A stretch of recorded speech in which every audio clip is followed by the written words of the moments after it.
Hello everyone, all dear aspirants and warmly welcome है दोस्तों आप सभी लोगों का आईएफएस के इस शानदार प्लेटफॉर्म के ऊपर। तो ये कहानी है छबिलाल यादव की, जो बिलोंग करते हैं छत्तीसगढ़ के एक छोटे से गांव से। और फिर गांव से ही उन्होंने उनका प्राथमिक शिक्षण, फिर आपका स्कूल लेवल का पूरा शिक्षण जो है एजुकेशन कंप्लीट किया। और फिर ग्रेजुएशंस में आ गए। ग्रेजुएशंस कंप्लीट होने के बाद उन्होंने कंप्लीट किया उनका मास्टर्स। और फिर सुनहरे सपने ने यहाँ पे जन्म लिया, जो कि था सीएसआर नेट का। और प्रोफेसर को देख के उत्साह आने लगा कि अब जो है कुछ पढ़ना चाहिए, कुछ जो है जिंदगी में बनना चाहिए। और फिर छबिलाल ने शुरुआत की पढ़ने की, कौन से, तो हमारी सीएसआर नेट एग्जाम्स की। वो जुड़ गए आईएफएस के साथ, आईएफएस के बेहतरीन फैकल्टी की बदौलत। और छबिलाल की मेहनत के साथ साथ दोनों ने रंग लाया।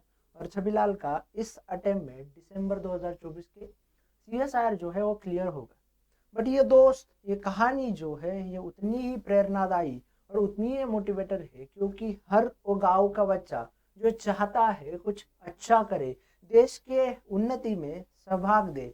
और उसी के साथ साथ जब आप गांव से होते हो तो समझ में आता है कि पढ़ाई जो है वो पढ़ाई बाकी लोगों से कंपेयर में कितनी हार्ड वर्क और डेडिकेटेड रहती है। साथ ही साथ में फैमिली जो है, घर वाले, माँ पापा दोनों भी खेती करने वाले हैं। तो फिर उन खेती की मदद के साथ साथ छबिलाल ने मेहनत की, अपनी खूब तरक्की की। और सीएसआर ने दिसंबर 2024 को अच्छे मार्क के साथ जो है क्वालिफाई किया। तो क्या जर्नी रही उनकी इस पूरे प्रिपरेशन में, किस तरीके के उनका प्रिपरेशन रहा और बाकी सारी चीजें क्या रही, तो जानते हैं उनके ही थ्रू। तो हेलो, हेलो सर। मुझे ये बताओ दोस्त कि आपकी रैंक क्या रही है सीएसआर नेट में। सर मेरी रैंक रही है 76। ओके, तो आपकी रैंक रही है 76। छबिलाल, आपको बहुत कॉन्ग्रेचुलेशन करना चाहूँगा मेरी तरफ से, पूरे आईएफएस फैमिली की तरफ से। Thank you sir. ओके, अब मुझे ये बताओ कि आपकी प्रिपरेशन या सीएसआर नेट का ख्याल कब आया और क्यों आया। सर मेरा मतलब शुरू से ही ड्रीम था कि मेरे को मतलब रिसर्च फील्ड में जाना है या असिस्टेंट प्रोफेसर फील्ड में। तो मैं प्रिपरेशन तो मेरे को करना है, अगर कि ये जो ख्याल था वो एमएससी में था, उसी टाइम आया था। तो लेकिन मैंने ना प्रिपरेशन जो है वो एमएससी के बाद स्टार्ट किया था। ओके, तो आपका प्रिपरेशन जो है आपने एमएससी के बाद स्टार्ट किया था। अब मुझे ये यस सर। बताओ छबिलाल कि आपने एमएससी के बाद प्रिपरेशन स्टार्ट किया, तो फिर क्या दिक्कतें रही, किस तरीके से आपने पढ़ा, क्या रूटीन रहता था आपका पढ़ने का। सर भाई, पहले तो मेरे को ये पता नहीं था कि कैसे प्रिपरेशन करनी है और कहाँ से मतलब प्रिपरेशन करनी है। तो मेरे को फ्रेंड लोग बताएं कि आईएफएस से लेना, क्योंकि वहाँ पे जो पढ़ा फैकल्टी है वो one of the best faculty of India. तो मैंने फिर वहीं से सब्सक्रिप्शन लिया। और सर मतलब जिसका सब्सक्रिप्शन था वो मैंने 1 ईयर का लिया था 16,000 में। तो अ, तब मेरे मम्मी पापा के पास मतलब इतने पैसे नहीं थे कि वो मतलब इतना महंगा सब्सक्रिप्शन अफोर्ड कर सके, कि मतलब इतना फाइनेंशियल प्रॉब्लम है शुरू से। तो मैंने मतलब अ, घर से पैसे नहीं लिए थे। मैंने जो इसके लिए पैसे थे वो अपने फ्रेंड से उधार लिए थे। तो तो मैं आपने डेली आप तो आपने डेली अपने दोस्त के क्लास। से जो है पैसे उधार लिए थे सीएसआर नेट के कोर्स परचेस करने के लिए, और फिर आप डेली कितने घंटा पढ़ते थे और किस तरीके से पढ़ते थे। हाँ सर, डेली मैं लाइव क्लास तो ज्वाइन नहीं कर पाता था, क्योंकि नेटवर्क इशू इतना ज़्यादा है गांव में कि नहीं हो पाता था।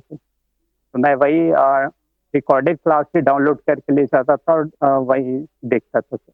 ओके, तो आप रिकॉर्डेड तो daily classes. Classes, sir daily 2 classes join करना और डीपीपी सॉल्व करता था ऐप में, और पीवाईक्यू सॉल्व डेली से। ओके, तो पीवाईक्यू सॉल्व करना, ये सारी बातें जो है हमें देखने को मिली।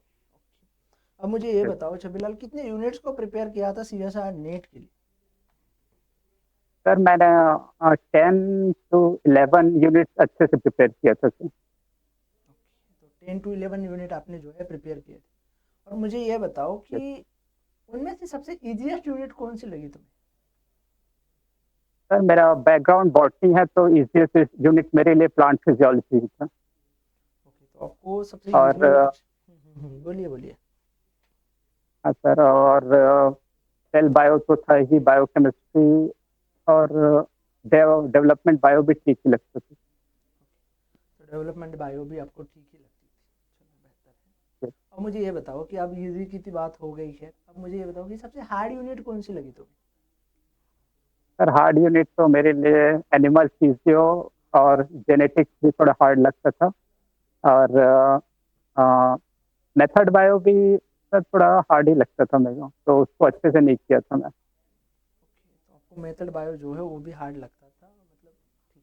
अब बॉटनी का बैकग्राउंड है तो वो थोड़ा यूनिट आपसे इरिलेवेंट हो जाता है। अब मुझे यस ये सर। बताओ कि आपकी रिवीजन की और क्वेश्चन प्रैक्टिस की क्या स्ट्रेटजी रही? सर रिवीजन मतलब मैं वही पूरे यूनिट को रिवाइज करता था और उसके बाद 5-10 दिन का गैप रहता था, उसके बाद फिर से पूरे यूनिट को रिवाइज करता था। और एग्जाम के 1 मंथ पहले मैंने सिर्फ रिवीजन ही किया सर, पीवाईक्यू सॉल्व नहीं किया। ओके, तो आपने बस रिवीजन किया था, बाकी पीवाईक्यू सॉल्व किए थे, ऐसे ही काम किया। चलो ठीक है, बढ़िया है। और मुझे ये बताओ छबिला कि अब जो भी नए दोस्त थे आपकी आपकी तरह प्रिपेयर करना चाह रहे हैं इस एग्जाम्स के लिए, तो उनको क्या कहना चाहोगे? सर मैं तो यही कहूँगा कि आपका जो भी सपना है उसके लिए हार्ड वर्क करो, आज नहीं तो कल जरूर मिलेगा। और यही था कि मेरा फर्स्ट अटेम्प्ट में 1% से रह गया था सर, तो उस टाइम पे नहीं हुआ था, लेकिन इस टाइम में और मैंने हार्ड वर्क किया तो इस टाइम पे क्लियर हुआ। बहुत ही शानदार तो दोस्त। मैं यही कहूँगा कि success hurts us when we are willing to impress failure. बहुत शानदार। तो thank you so much Chhavilal. और उसी के साथ साथ इंडिया के उन तमाम बच्चों को मैं कहना चाहूँगा, आप कहाँ से बिलोंग करते हो ये मैटर नहीं करता, ना आपके पास क्या सोर्सेस है क्या रिसोर्सेस है ये भी मैटर नहीं करता। मैटर करता है ये कि आप अपने दिल से कितना चाह रहे हो अपने सपनों को पूरा करने का। ये कहानी जब आप छबीलाल की देखोगे तो आपको पूरा दोस्तों पता चल जाएगा कि ये गांव में लाइट ना होने के बावजूद भी उन्होंने रिकॉर्डेड तरीके से पढ़ा। पहले अटेम्प्ट में फेलर आने के बाद भी उन्होंने हार नहीं मानी और इस एग्जाम को सेकंड अटेम्प्ट में ही बेहतर रैंक के साथ क्वालिफाई कर लिया। और जब तक आप अपने खुद के खातिर मेहनत नहीं करते हो तब तक जो है आपको सफलता मिलने के बहुत रेयर चांसेस होते हैं। तो thank you so much Chhabilal, आप जो है इंडिया के उन सारे बच्चों के लिए मोटिवेशन हो जो गांव से बिलोंग करते हैं, जिन्हें सोर्सेस मिलती नहीं है और बहुत सारी चीज़ों के रीजंस के कारण वो सीएसआर नेट के लिए प्रिपेयर करते हैं।